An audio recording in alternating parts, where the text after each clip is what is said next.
Certamente o Senhor, o soberano, não fará nada sem revelar o seu plano aos seus servos, os profetas.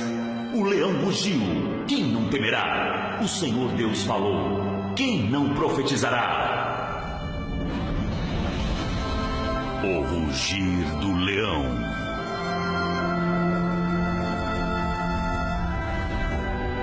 Versão brasileira, A Voice.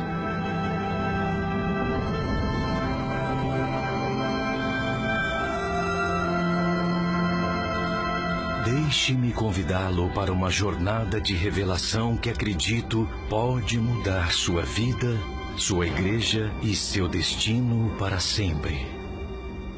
Esta jornada profética começou para mim como uma visão que tive várias vezes. Cada vez que eu tinha esta visão, ela terminava da mesma forma.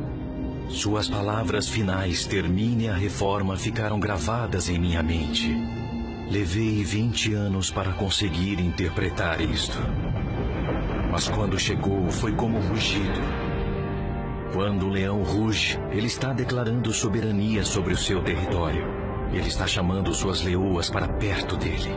Ele está avisando para os intrusos que seu território não será compartilhado. Ele sabe que o banquete está por vir. Eu ouvi o rugido, e era o rugido do Senhor. Ele é o leão. Ele é o leão da tribo de Judá.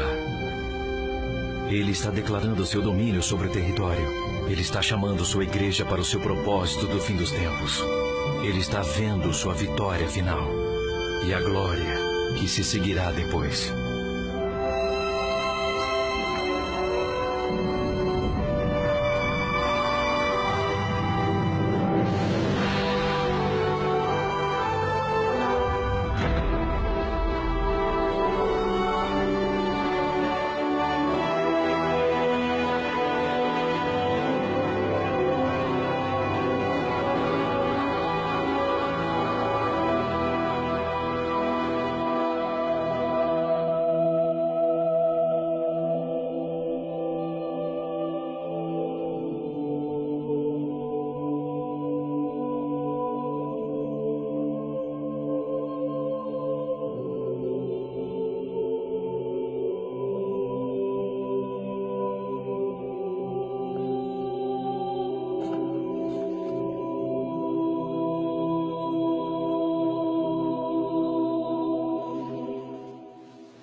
A primeira vez imaginei que era o rugido de aplausos para o grande finale do fim dos tempos. Anos se passaram antes que eu descobrisse sobre realmente o que era. Foi sobre uma grande decepção sendo finalmente derrubada. Séculos atrás houve um momento em que esta decepção poderia ter sido exposta, mas tragicamente a oportunidade foi deliberadamente evitada. E porque permaneceu oculta, os efeitos insidiosos desta grande decepção continuam até hoje. E como eu descobri, a conspiração demoníaca que foi conivente ao longo da história vai além de tudo para conseguir o acerto de contas. O mal que está por trás dela tem causado uma consequência além de toda a estimativa. Somente quando esta mentira sinistra for exposta, uma promessa antiga e fundamental para a igreja pode ser cumprida. A visão era muito curta, mas não conseguia tirá-la da minha mente. Ano após ano, ela voltava à minha memória.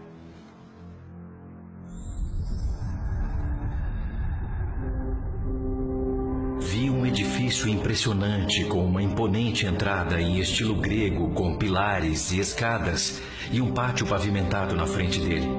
As pessoas estavam entrando e saindo dela vestidas com roupas medievais. A imagem em seguida passou para dentro do prédio, onde acontecia uma reunião como nos dias de hoje. Imaginei que era uma conferência internacional, pois muitas pessoas estavam usando fones de ouvido. E sempre a visão terminava com as mesmas palavras. Termine a reforma.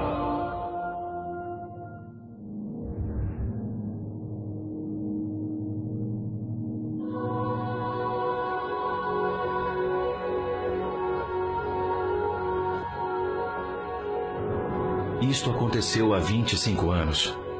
Eu estava na equipe de uma grande igreja na Inglaterra. Foi durante a onda carismática no fim dos anos 80, quando visões não eram tão incomuns. Mas ninguém podia interpretar a minha. Finalmente pedi a Deus para que me explicasse isso ou parasse, até que parou. No entanto, a questão permanecia: o que faria com este enigma de termine a reforma? Então, alguns anos mais tarde, visitava a antiga cidade de Genebra, na Suíça, quando o Senhor me pegou inesperadamente. No século XV, João Calvino reformou a cidade em apenas uma geração. Antes era conhecida como a cidade mais suja de toda a Europa, onde a dança nua nas ruas era um passatempo favorito. Depois ela passou a ser chamada de o melhor exemplo da cidade de Deus desde o tempo dos apóstolos.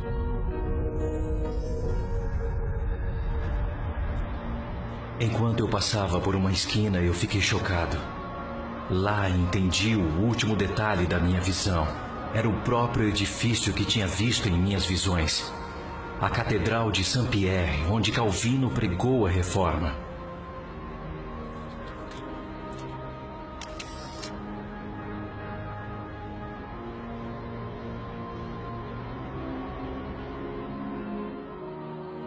Depois do choque, sabia que tinha uma tarefa. Adicionar alguma coisa na reforma parecia fantasioso, mas era algo que tinha que conseguir.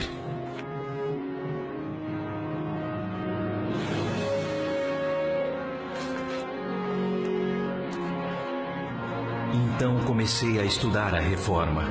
Era um amplo assunto que me fascinou, mas foi mais do que jamais poderia imaginar.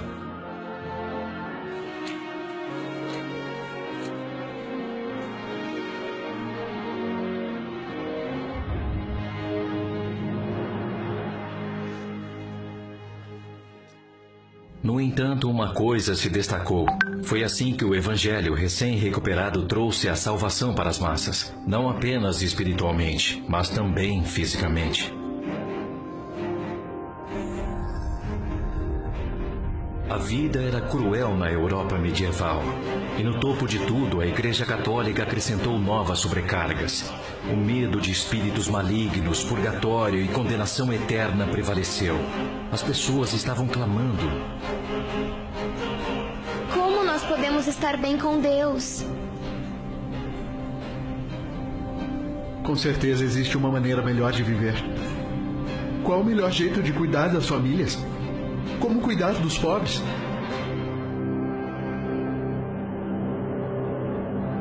Foi esta opressão profunda que irritou um jovem monge alemão chamado Martinho Lutero. Isto o levou a procurar a Bíblia para uma resposta.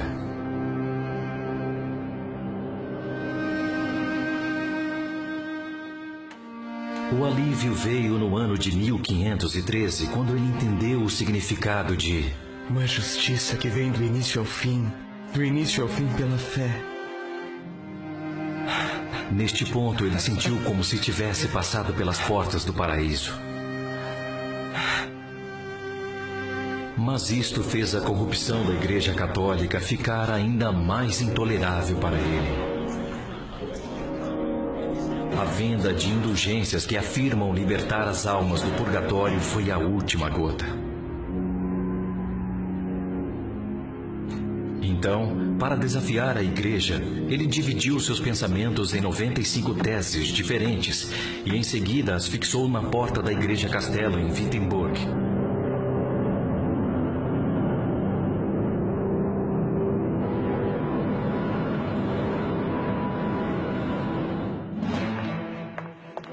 Seu objetivo era apenas abrir um debate.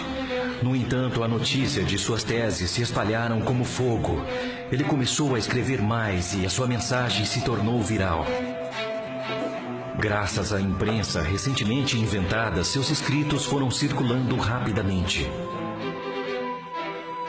As teses tiveram um drástico impacto sobre o povo, mas elas não eram suficientes. Entre os que foram convertidos havia um jovem advogado em Paris chamado João Calvino. Ele também começou a escrever, e logo suas Institutas da Fé Cristã estavam sendo amplamente aclamadas.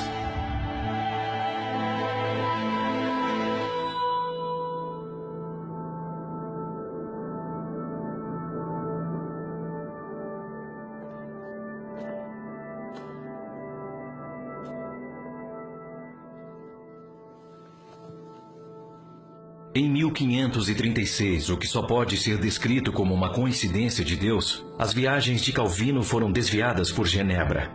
Os cidadãos tinham acabado de expulsar as autoridades católicas, fato que os deixaram sem liderança, mas abertos para a reforma. Sendo bem conhecido por conta de suas institutas, os genebrenses imploravam a Calvino para ficar e governar a cidade.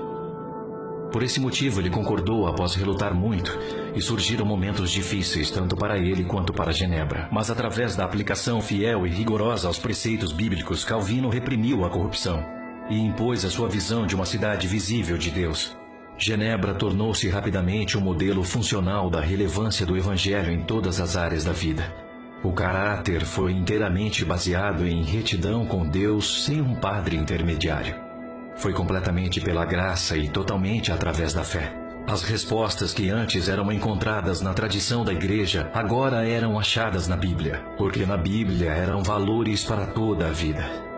Estes valores traziam a responsabilidade individual, a educação para todos, cuidados com os pobres, a prestação de contas com o governo e muito mais. Para aqueles que conheceram a antiga Genebra, sua transformação foi drástica. Sua influência logo se espalhou, já que ficava no meio de rotas comerciais que funcionavam tanto norte-sul quanto leste-oeste. Então, esta pequena cidade-estado, construída sobre os princípios bíblicos, tornou-se um modelo que poderia funcionar para toda a nação.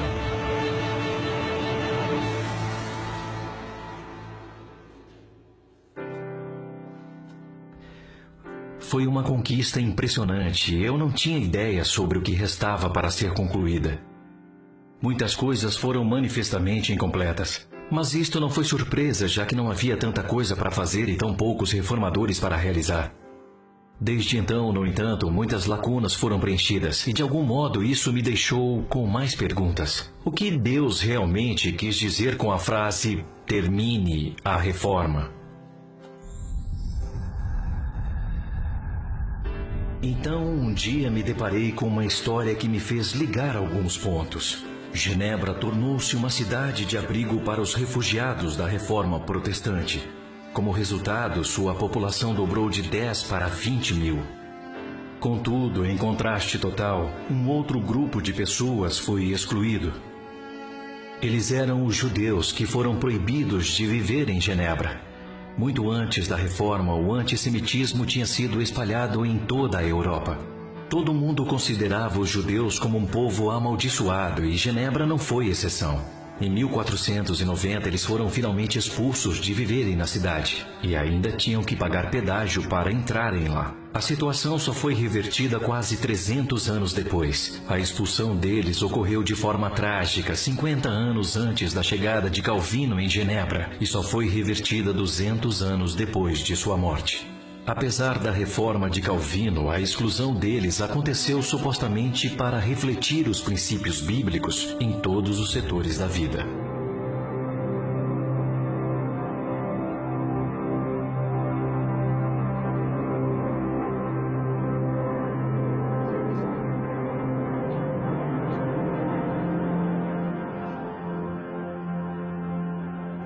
Independente de tudo que a reforma mudou, o antissemitismo não foi tocado por ela.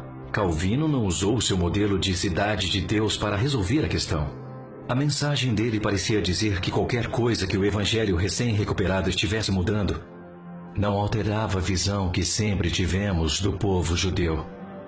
A grande questão foi por quê? Na verdade, Calvino não tinha coragem? Ou apenas não era a prioridade dele? Ou poderia ser uma grande escolha intencional? Tive que descobrir sobre a atitude dele para com os judeus. Mas para chegar ao fundo da questão, decidi começar com Lutero. Logo descobri que seu pensamento final sobre o antissemitismo não era seu pensamento inicial. Primeiro, ele havia tentado lidar duramente com isto. Ele estava revoltado com a demonização dos judeus na igreja. Então ele censurou isso, dizendo: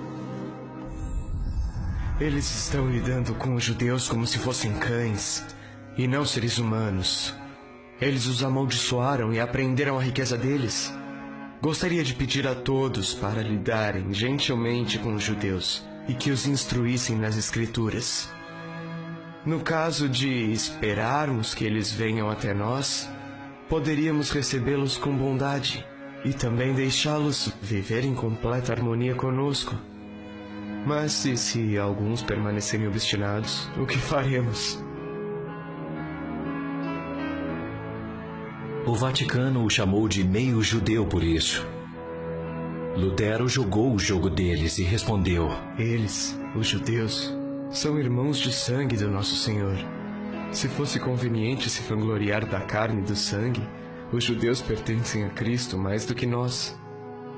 Por isso, meus queridos papistas, peço que quando estiverem cansados de me acusar de ser um herege, que comecem a me insultar como judeu. No entanto, os judeus não se converteram como Lutero esperava. Ele ficou indignado. Ele virou-se amargamente contra eles e os amaldiçoou. Queimem suas sinagogas e escolas. O que não irá queimar, enterrem. Que nem pedra nem lixo permaneçam. Do mesmo modo, invadam e destruam suas casas. Tirem seus livros de orações e seus talmudes, porque neles não há nada mais do que impiedade, mentiras, maldições e palavrões. Proíbam que seus rabinos ensinem, sob pena de morte ou lesões graves.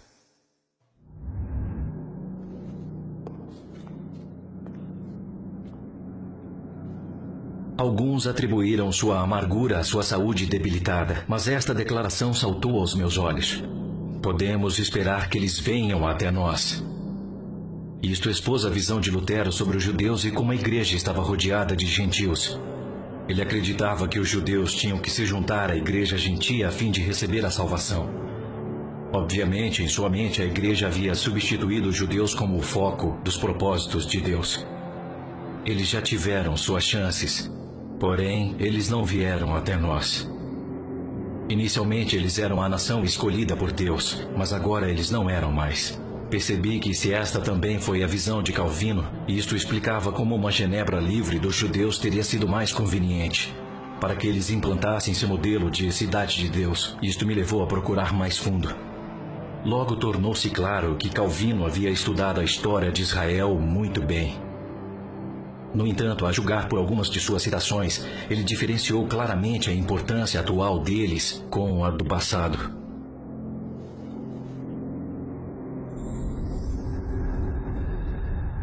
Quando mais educado, ele escreveu: Eu tive várias conversas com muitos judeus.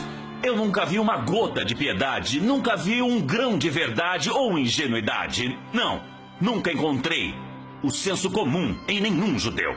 Quando menos educado, ele escreveu que os judeus... Obstinação, podre e inflexível, que faz com que eles mereçam serem oprimidos interminavelmente, sem medida nem fim. Que eles morram na miséria deles, sem a piedade de ninguém.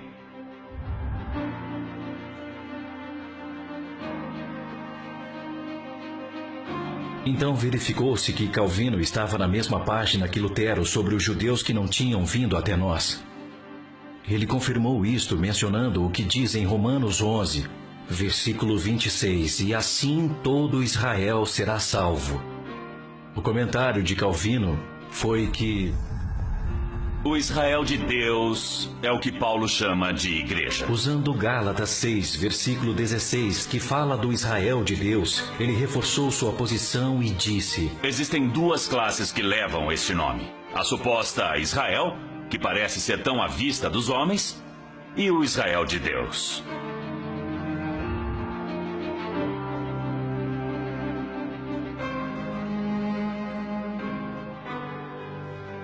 Para Calvino era uma pretensão que os judeus ainda eram a nação escolhida por Deus. Com isso ele deu a entender que Deus havia transferido todas as alianças e promessas para a igreja, e que ela tinha se tornado uma versão melhorada de Israel. Isto significa que nas últimas palavras de Lutero, uma vez que os judeus rejeitaram a Jesus, as únicas coisas que lhes restam são as maldições que estão na Bíblia, mas nenhuma promessa de bênção.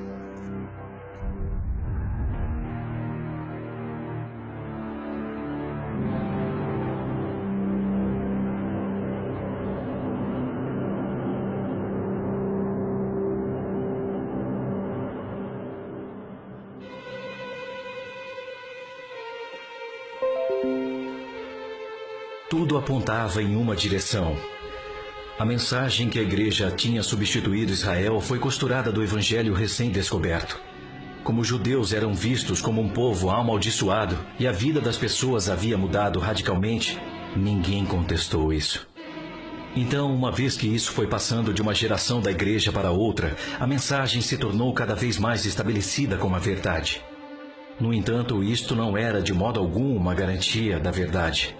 Lutero e Calvino poderiam estar enganados. Poderia, então, a reforma estar incompleta? E se for assim, onde foi que tudo começou? Era como achar um vazamento no subsolo, sabia que teria que chegar à sua fonte. Quanto mais cavei, percebi que estava enterrada no fundo da história. Finalmente foi revelado que a mesma posição havia sido tomada 1000 anos antes. Respeitados líderes da igreja primitiva, como o bispo Hilário de Poitiers, do 4º século em diante, disseram: Não irei comer com os judeus. Os judeus são um povo que sempre persistem na iniquidade e glorificam a fraqueza. Jerônimo, que foi um produtivo autor e um sacerdote poderoso, mais tarde reconhecido como santo, escreveu que nunca poderia haver expiação para os judeus, pois Deus sempre os odiou. Eles foram os assassinos de Cristo. Os cristãos devem sempre odiar os judeus. Bispo João Crisóstomo, que era verdadeiramente muito respeitado como um teólogo, publicou 8 sermões expressando seu intenso ódio contra os judeus, dizendo: Porque Deus odeia os judeus, e é dever dos cristãos odiá-los também. A sinagoga é pior do que um bordel. É um covil de patifes e é uma fábrica de animais selvagens.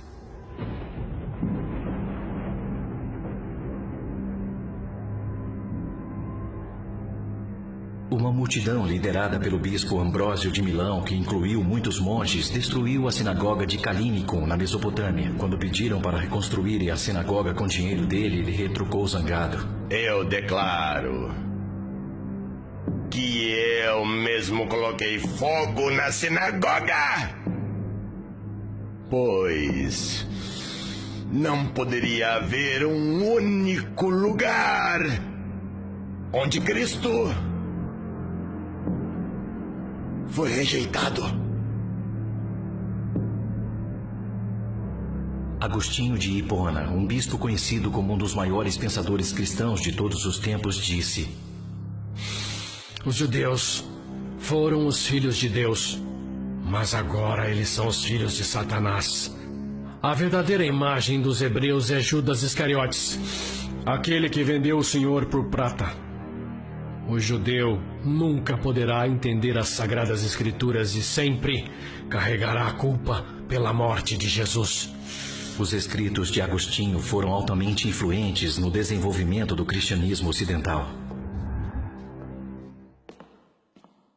Para estes podem ser adicionadas as palavras de Eusébio, Hipólito e muitos outros, mas todos eles poderiam estar errados.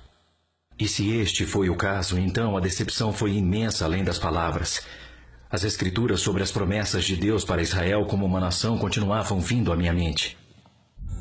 Eu vos tenho amado com amor eterno. Se os céus em cima puderem ser medidos, e os alicerces da terra embaixo puderem ser sondados, então eu rejeitarei os descendentes de Israel por tudo que eles têm feito, diz o Senhor. Quanto ao Evangelho, eles são inimigos por causa de vocês, mas quanto à eleição, são amados por causa dos patriarcas, pois os dons e o chamado de Deus são irrevogáveis. Se os reformadores estavam certos e Deus havia retirado suas promessas aparentemente irrevogáveis a Israel, levantou-se algumas questões muito preocupantes. Haveria outras promessas suas que ele também pudesse renegar? O que isso significa para a igreja? Ou para você e para mim? Poderíamos ter a certeza da nossa própria salvação? Mas questões como essa simplesmente não se encaixavam com o Deus que tenho conhecido, que permanece fiel mesmo quando somos infiéis. Eu só podia concluir que a ideia de que a igreja tinha substituído Israel foi fundamentalmente falha. Gostaria de ter conhecido Calvino para falar sobre isto cara a cara. Então passei a me imaginar convencê-lo a me encaixar em sua agenda lotada. Fiquei um pouco nervoso, mas respirei fundo e comecei. Senhor Calvino, posso lhe perguntar sobre o Estatuto dos Judeus? Em João 14, versículo 6, Jesus diz: ninguém vem ao Pai a não ser por mim. Como pode o povo judeu que não aceita Jesus ter qualquer envolvimento com Deus? Mas Deus não fez uma promessa de amor eterno com eles? O segundo capítulo de Efésios, versículo 8 diz: pois vocês são salvos pela graça, por meio da fé. Não existe cláusula de exceção sobre a identidade nacional ser um meio de salvação, mesmo para o povo judeu de quem nosso Senhor veio. Neste ponto, eu agradeci por seu tempo e saí. Para os reformadores, a salvação pessoal era absolutamente central. Todo o resto era secundário, incluindo a situação dos judeus. Comecei a especular sobre o que os reformadores teriam feito hoje sobre o Estado-nação de Israel. Então deixei a minha imaginação correr um pouco mais, para conhecer Calvino de novo. Posso lhe perguntar qual é a sua visão do retorno do povo judeu à sua terra histórica? Você pode me dizer se os judeus que vivem em Israel estão lá arrependidos? Que estas pessoas têm valores que honram o nome de Deus? Percebi que, apesar dele me pressionar sobre se esta nação realmente se parecia com o povo escolhido de Deus, ele ainda estava lutando para explicar isto como um acidente da história. Realmente houve perguntas difíceis e eu precisei de sabedoria. Seria tanto calunioso como arrogante sugerir que os reformadores e nomes famosos da história da igreja primitiva não estavam apenas equivocados, mas na verdade enganados. Para o meu alívio, a direção veio nessas palavras: não cogite uma acusação contra um ancião, a menos que seja trazida por 2 ou 3 testemunhas.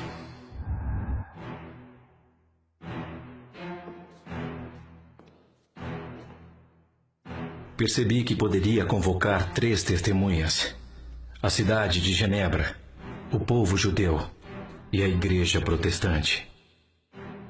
Assim como uma árvore é julgada pelos seus frutos, cada testemunha poderia falar sobre a reforma. Então me imagine entrando no tribunal e convocando a primeira testemunha, a cidade de Genebra. Para a cidade de Genebra, conhecida como a cidade da reforma, eu pergunto: o que aconteceu com você depois da reforma?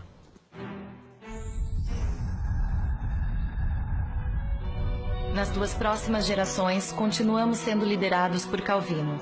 Quando ele faleceu em 1564, Theodor Beza tomou seu lugar. Ele foi menos severo, mas manteve os ensinamentos de Calvino. Continuamos nosso desenvolvimento e continuamos até os dias de hoje, pelo menos no meio material. Hoje em dia, possuímos a sede da ONU e de várias outras organizações internacionais. Uma grande fatia dos investimentos privados ao redor do mundo passa por nossos bancos. Contratos milionários, geralmente secretos, são feitos em Genebra com consequências no mundo afora. Apesar de sermos pequenos em termos de área, ainda temos uma influência bem maior em comparação com o nosso tamanho. Mas espiritualmente não mudamos muita coisa. Na verdade, estamos estagnados há séculos, desde o último reavivamento no século XIX.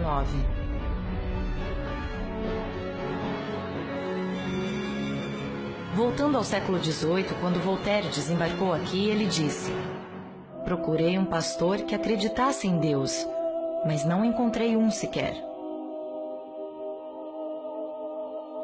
O iluminismo também já tinha sido minado. Era como uma infiltração terrível nas colunas de uma fundação. Começou no fim do século XVII, quando colocamos o racionalismo, o pensamento humano, em primeiro lugar. O racionalismo trouxe tantos avanços que acabou ganhando grande credibilidade. Então qualquer coisa lógica que não podiam provar era considerada mentira, especialmente a fé. Isso deixou a nossa igreja enfraquecida. O racionalismo tentou fazer o evangelho parecer relevante, reduzindo-o somente ao que a lógica racional aceitaria. Os corações dos pastores foram esfriando quando Jesus foi reduzido a nada mais do que um professor com ensinamentos iluminados. O ceticismo e a crítica substituíram a fé. E praticamente tudo o que Calvino tinha realizado aqui em termos espirituais foi desfeito dentro de 150 anos. O mesmo aconteceu para nós como para a igreja em Éfeso. Nós abandonamos o nosso primeiro amor. Nós só podemos tentar lembrar a altura a partir da qual nós caímos. Nosso candelabro foi removido e, para além de alguns feitiços breves, não foi substituído. Obrigado, cidade de Genebra. Terminamos por aqui.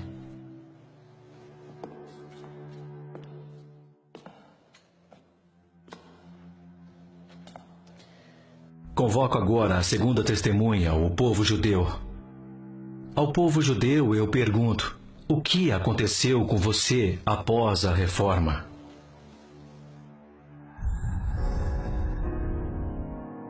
Para nós, a reforma não mudou absolutamente nada. A cruel perseguição que sofríamos continuou sendo realizada. Não mudou nada. Você sabe muito bem do que eu estou falando. Deixe-me apenas dizer alguns nomes, como Kristallnacht, Auschwitz, Dachau, Ravensbrück. Como poderiam tais atrocidades serem feitas a nós apenas por causa da nossa identidade? Como Hitler poderia alegar que em perseguir o nosso povo, ele estava simplesmente fazendo o que a igreja tinha feito por 1600 longos anos? Eu poderia dizer mais coisas, mas será que eu realmente preciso falar mais?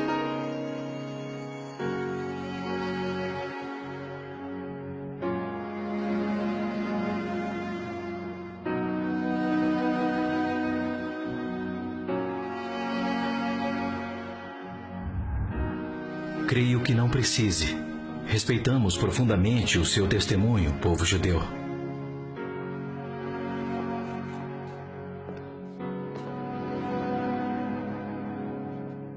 Por favor, eu convoco a terceira testemunha, a Igreja Protestante.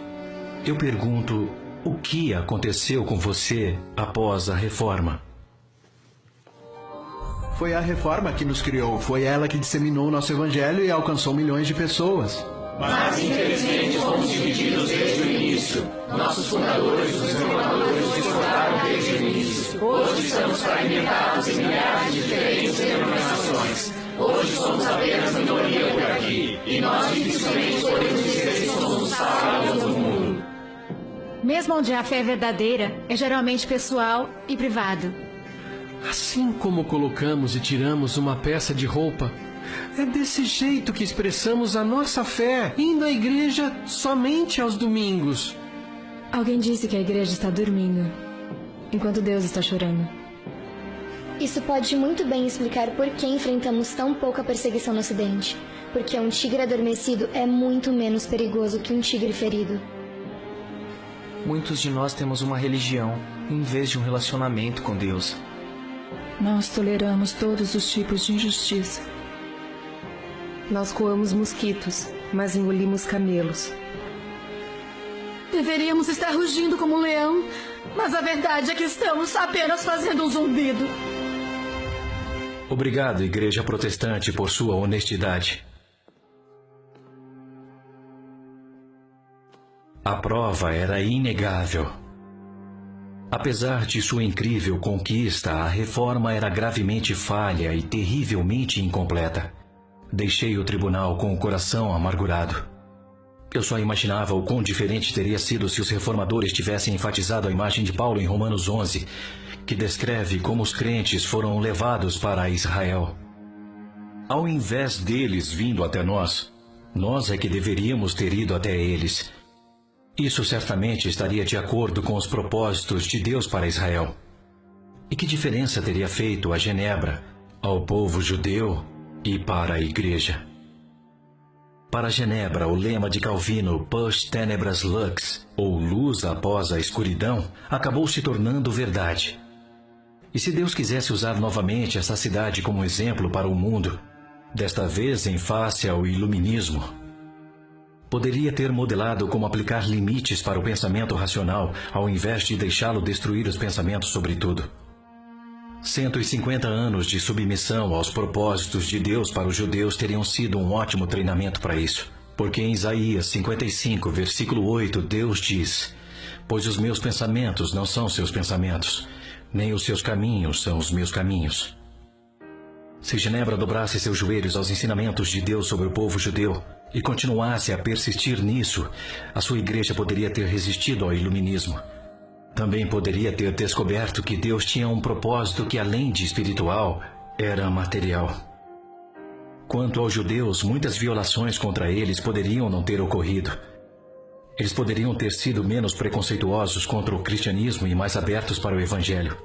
A nação de Israel poderia também estar sob menos pressão hoje, se a igreja tivesse entendido o seu significado. Mas, em seguida, para a igreja, o que aconteceria se tivessem entendido o significado de ser inserida em Israel?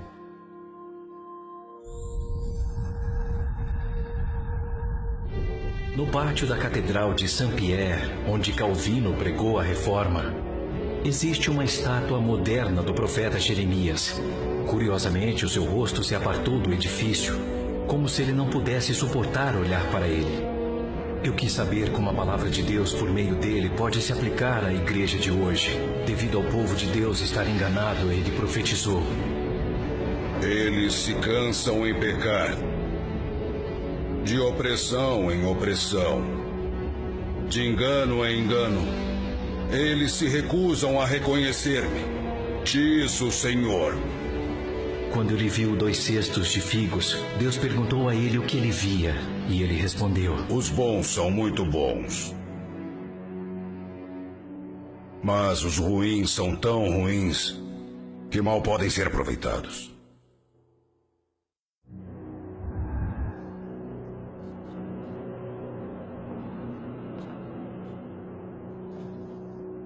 A profecia aborda a igreja de hoje. Ela produz bons frutos, mas também está produzindo frutas podres. Como as árvores que produzem frutos ruins, assim é com a igreja. Suas raízes não têm fornecido os nutrientes necessários. Em Romanos 11, Paulo lembra que a igreja e os nutrientes estão disponíveis, mas só se suas raízes estiverem firmes no solo. Seria diferente se a igreja tivesse firmadas raízes a partir da identidade em Israel? É mais provável que sim.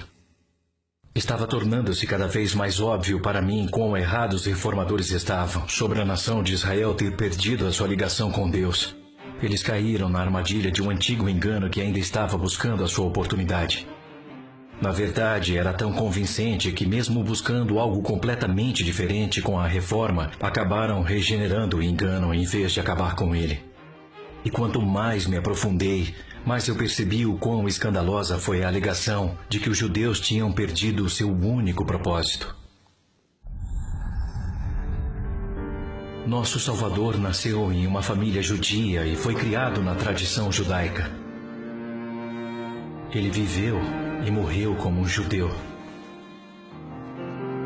Os apóstolos, os primeiros crentes e as Escrituras foram todos judeus.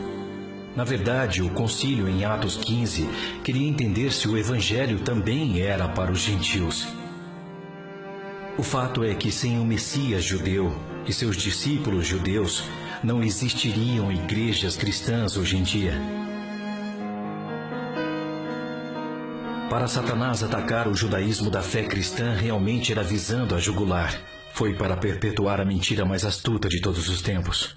A conspiração foi tão profunda e tão longe que até expurgou o nome hebraico do nosso Senhor. E de fato todos os outros nomes em hebraico nas Escrituras, substituindo-os com nomes gentios. Hoje muitos crentes sequer reconhecem o nome verdadeiro do seu Salvador, Yeshua, que em hebraico significa salvação do Senhor. Este golpe para encobrir sua persona, dando-lhe um nome gentílico, revela como conspirador o diabo realmente era. Ele tinha falhado ao tentar impedir que a salvação alcançasse mais pessoas e estava determinado a impedir que se espalhasse mais ainda. Seu único recurso era fazer os crentes gentios pararem de vir além da sua salvação pessoal. E para isso a igreja teve de ser cortada de suas raízes para ser mantida longe de conhecer sua verdadeira identidade e propósito. O plano mostrava todas as suas marcas infernais. Era simples, sutil e audacioso. E também expressou sua ambição de domínio. Eu subirei ao céu. Acima das estrelas de Deus exaltarei o meu trono. Subirei sobre as alturas das nuvens e serei semelhante ao Altíssimo.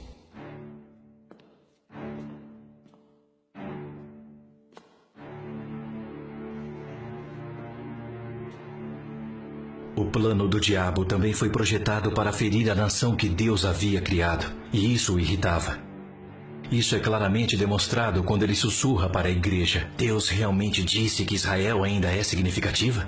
A inferência era que se a salvação era pessoal e exclusivamente através de Yeshua, isso era a única coisa que importava. Ao deslocar Israel, a igreja foi elevada. Acreditaram nessa mentira e perderam de vista a sua verdadeira identidade e herança. O poder inicial diminuiu e a igreja ia em direção à religiosidade. Ele tinha o controle sobre o evangelho enfraquecido e degenerou seu fruto.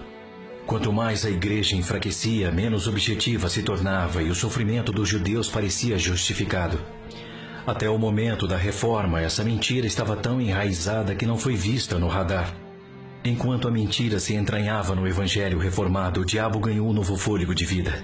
E até hoje ele molda a compreensão de muitos crentes, que simplesmente não percebem o quão insidioso este antigo pensamento realmente é. Então, o que devemos fazer para anular este poder do inferno, uma vez que este enganou até os líderes da igreja primitiva, os reformadores? Bom, o poder do diabo para enganar nunca deve ser subestimado, mesmo estando próximo à sua destruição total.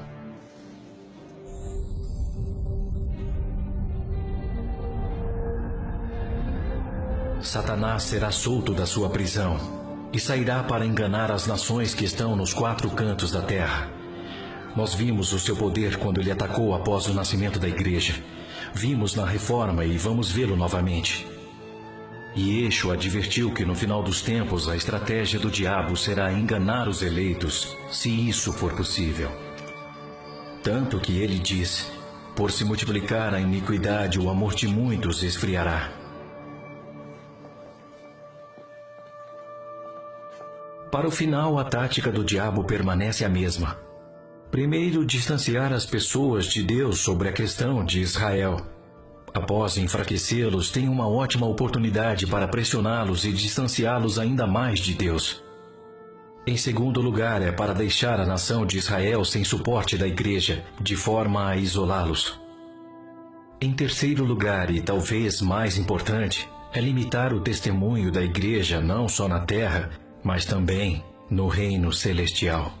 Porque o desejo de Deus é que, através da igreja, a multiforme sabedoria de Deus seja conhecida dos principados e potestades nos céus, segundo o eterno propósito que fez Cristo Jesus, nosso Senhor.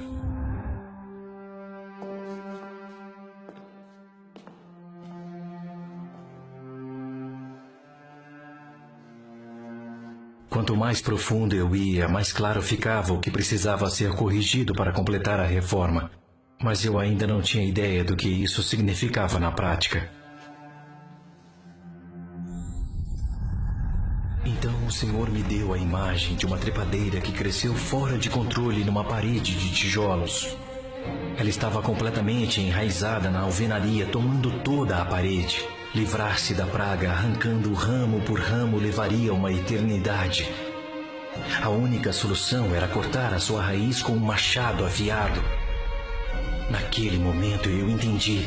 Isso é exatamente o que tem que acontecer com o antigo engano. Se tentarmos apanhar cada pergunta difícil sobre o significado de Israel, estaremos parados na mentira para sempre. O machado tem que ir à raiz da mentira.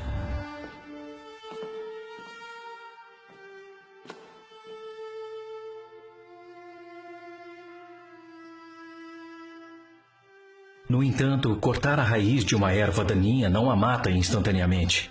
Ela ainda vive até que seus nutrientes esgotem. Apenas quando a sua raiz enfraquece, ela pode ser facilmente puxada para fora da parede. Uma vez que o engano for destruído diretamente nas raízes, a mentira acabará por perder a sua força. A igreja recuperará a sua identidade, o seu destino e o seu testemunho.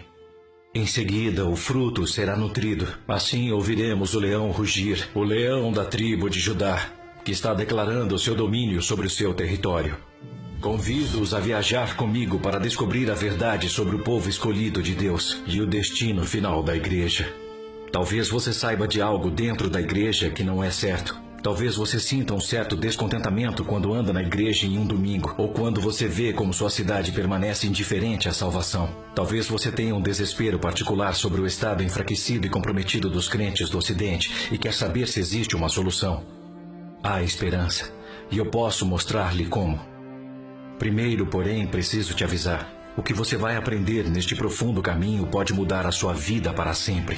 Pode trazer confusão sobre a sua compreensão de igreja e pode até alterar a sua compreensão sobre o que realmente o Evangelho prega.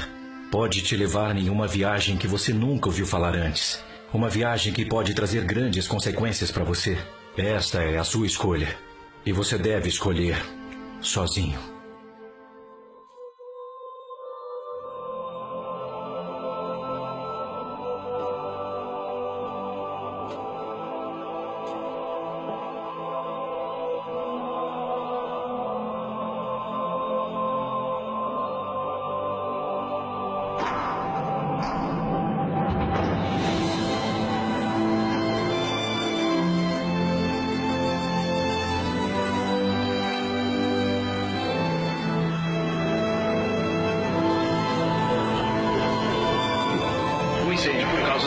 Causou uma grande destruição. A bolha imobiliária está afetando todo o país. O número de moradores de rua cresceu mais a cada ano. Nas manifestações, 3 crianças acabaram sendo atingidas. Pessoas sobrevivem morando no lixão. A polícia suspeita de um homem.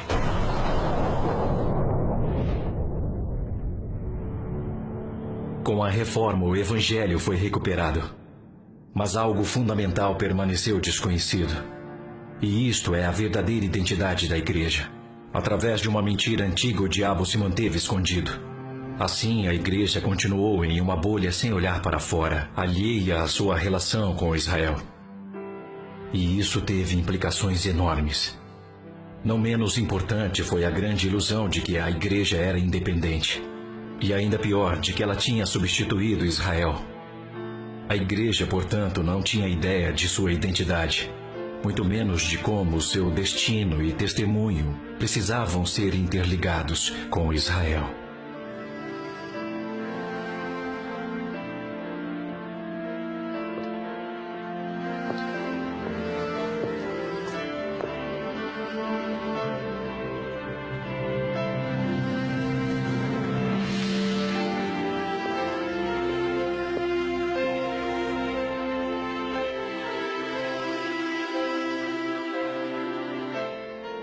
É por isso que, após a primeira parte da reforma ter perdido as forças, nosso testemunho ficou enfraquecido. E por isso que hoje, em vez de rugindo como leão, a igreja aparece e soa como leão que perdeu suas garras e cordas vocais. Assim, a reforma precisa ser concluída. Para que isso aconteça, um trabalho crucial ainda precisa ser feito. Os enganos dos antepassados têm de ser arrancados e jogados fora. As suas consequências têm de ser destruídas e derrubadas. Então, se a igreja deseja recuperar a sua identidade verdadeira, é necessário que se construa novamente. Para que isso aconteça, há 3 coisas que precisamos compreender. Em primeiro lugar, precisamos saber por que a igreja não pôde substituir Israel nos propósitos de Deus. Em segundo lugar, precisamos ver como a nação física de Israel e o corpo espiritual da igreja estão interligados nos propósitos de Deus. Em terceiro lugar, e mais importante, precisamos ter aprendido como ambos importam igualmente a Deus. Para isto, nós vamos seguir os passos de Lutero. Começaremos levantando algumas teses sobre a razão de a igreja não ser o que deveria ser hoje. E então vamos construir e reformar a partir daí. Felizmente, não precisaremos de 95 teses como Lutero. Precisaremos de apenas 5.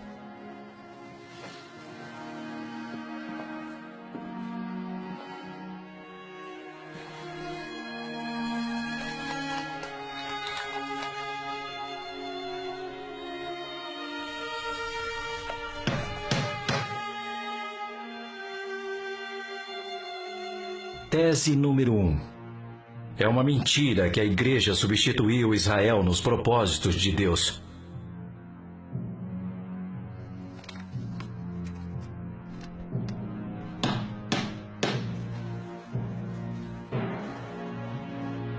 Tese número 2.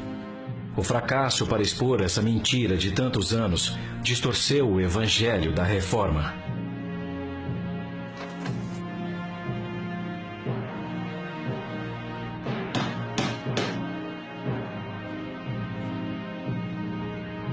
Tese número 3.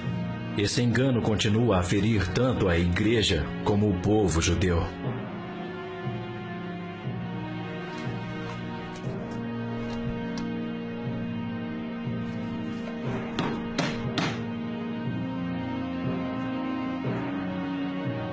Tese número 4. A verdade sobre os propósitos de Deus para a nação de Israel precisa estar interligada com seus propósitos para a Igreja.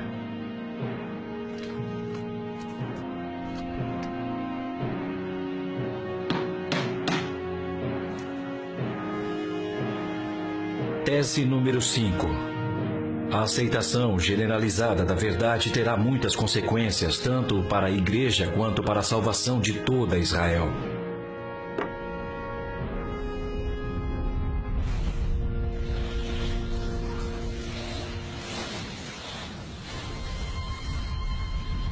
Deus planejou grandes coisas para o povo judeu. Em Gênesis 17, versículo 7, ele promete: eu estabelecerei a minha aliança entre mim e ti, por aliança perpétua, e a tua descendência depois de ti. E em Jeremias 31, versículo 37, Deus diz que: se puderem ser medidos os céus lá em cima e sondados os fundamentos da terra cá embaixo, também eu rejeitarei toda a descendência de Israel, por tudo quanto fizeram. Em Jeremias 31, versos 35 e 36, entendemos que essas promessas são incondicionais. Quando Deus diz: assim diz o Senhor, que dá o sol para a luz do dia, e as leis fixas à lua, e as estrelas para a luz da noite, que agita o mar e faz bramir suas ondas, declara: somente se falharem essas leis fixas diante de mim, deixará também a descendência de Israel de ser uma nação diante de mim para sempre. O propósito de Deus para o povo judeu é absolutamente único. Em Gênesis 12, versículos de 1 a 3, Deus prometeu ao povo judeu, através de Abraão: de ti farei uma grande nação, e te abençoarei, e te engrandecerei o nome. Sê tu uma bênção. Abençoarei os que te abençoarem, e amaldiçoarei os que te amaldiçoarem. Em ti serão benditas todas as famílias da terra. A intenção de Deus é que Israel irá refletir sua luz em um mundo escuro, a tal ponto que as nações dos gentios vão implorar por salvação em vez de escuridão. Em Isaías 49, versículo 6, Deus promete: também te dei como luz para os gentios, para seres a minha salvação até a extremidade da terra. Israel foi criada para trabalhar da mesma forma que acabamos com a escuridão em um quarto. Nós não empurramos a escuridão, nós simplesmente acendemos a luz. Israel é para ser o sistema de iluminação de todo o mundo, e Deus é para ser sua fonte de alimentação. O testemunho de Israel cada vez mais irá impactar as nações, reluzindo a luz do amor de Deus para a escuridão de um mundo perdido. Virar as costas para Israel é virar as costas para Deus. Os tempos mudam, mas a estratégia do diabo, não. Sua estratégia é a mesma que com Eva no Jardim do Éden. Assim como ele se aproveitou dos eventos da igreja primitiva durante a história e depois da reforma, ele tenta se aproveitar ainda hoje com a mesma mentira. Será que Deus realmente disse que Israel ainda é significativa? Lutero batalhou para tentar descobrir como ser uma pessoa correta perante Deus, o que certamente mexeu com o coração das pessoas. Mas se Lutero tivesse enfatizado o que realmente é a salvação, que é a verdadeira justiça de Deus, a história da igreja poderia ter sido muito diferente. E Yeshua nunca disse para nós procurarmos primeiro a nossa própria salvação pessoal. De fato, o termo salvação pessoal não é encontrado em nenhum lugar das Escrituras. Claro que as pessoas precisam estar em comunhão com Deus. Mas não é o nosso reino que é o centro da salvação, é o dele. Ele está no centro, não nós. Por isso, é seu reino e sua justiça que devem estar em primeiro lugar na nossa busca. Qualquer outra coisa nos leva a uma distorção do Evangelho. História é história. Nosso desafio hoje é como faremos isso. Que medidas tomaremos para estourar a bolha de ilusão em que a igreja se encontra? Até onde vamos buscar a grandeza dos propósitos de Deus? Temos que atacar diretamente para que o diabo não consiga perpetuar suas mesmas mentiras. Portanto, podemos escolher deixá-lo continuar propagando suas mentiras, ou aplicar estas palavras de Provérbios: os justos são tão corajosos quanto um leão. Nossa declaração à grandeza de Deus e aos seus propósitos de salvação nos levarão ao leão de Judá. Ele virá como um leão que ruge. Ele irá declarar o seu domínio sobre o seu território. Ele então cumprirá a profecia de Oséias. Como posso desistir de você, Efraim? Como posso te entregar, Israel? Eles irão seguir o Senhor. Ele rugirá como um leão. Quando ele ruge, seus filhos tremendo virão do ocidente. Eles tremendo virão como aves do Egito, como pombas da Síria. Os farei habitar em suas casas, declara o Senhor. A questão é: você vai pegar a chave e usá-la você mesmo?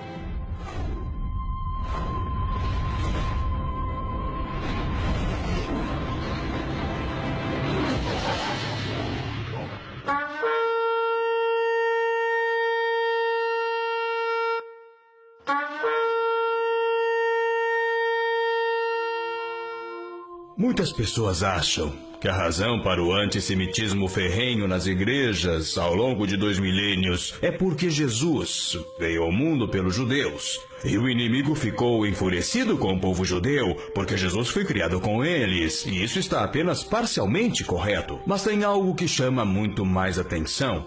Como, por exemplo, de acordo com Amós, no capítulo 9, Deus diz: naquele dia reconstruirei o tabernáculo de Davi. A palavra tabernáculo em hebraico quer dizer lar ou família. E naquele dia Deus reconstruiria a família de Davi, o povo judeu. E ele diz que Israel conquistaria o remanescente das nações. Mas não é só o remanescente das nações, porque Amós tenta descrever o que ele viu com seus olhos, mas ele não compreendeu que aquilo seria a maior seara de almas em toda a história do mundo. É isso que Deus quer: a salvação do mundo.